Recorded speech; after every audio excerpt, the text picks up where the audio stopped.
2019లో సంపూర్ణ మద్యపాన నిషేధం చేస్తానని ఒక రాక్షసుడు అన్నాడు.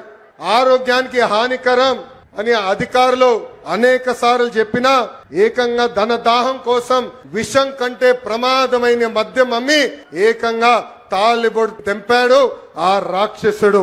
మహిళల్ని ఏకంగా అగౌరవపరిచారు. నేను చూశాను, పాదయాత్రలో మహిళల్ని కలిశాను. మీరు పడుతున్న కష్టాలు చూసిన తర్వాతనే గౌరవ ముఖ్యమంత్రి గారిని చంద్రబాబు నాయుడు గారిని, గౌరవ ఉప ముఖ్యమంత్రి గారు పవన్ అన్న గారికి కలిసి మనం బాబు సూపర్ 6 మేనిఫెస్టో కూడా రూపొందిస్తాం జరిగింది. సొంత చెల్లితో రాఖీ కట్టించుకోలేని అన్న మహిళలు సంక్షేమం గురించి మాట్లాడుతున్నారు. సొంత తల్లిపై కేసు గెలిస్తే వాళ్ళు సంబరాలు ఈ రోజు చేసుకుంటే చాలా బాధ కలుగుతుంది.